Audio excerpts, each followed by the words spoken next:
This is a 1974 Suzuki TC125. It's a running bike. I've had it running, I've rode it around. Needs a bit of a tune-up, maybe carb cleaning and stuff like that. But brakes work, the gears do.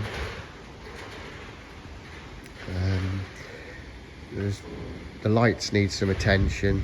The indicators are coming on but not flashing. Clocks aren't working. Speedo's stuck at 40 miles an hour.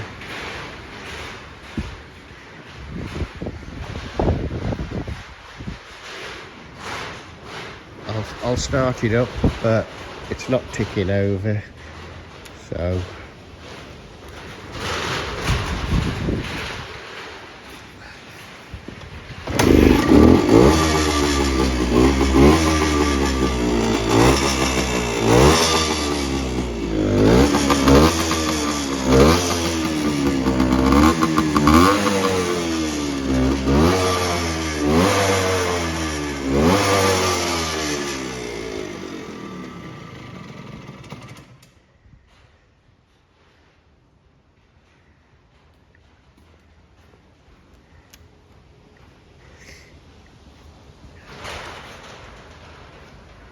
looks a fun bike.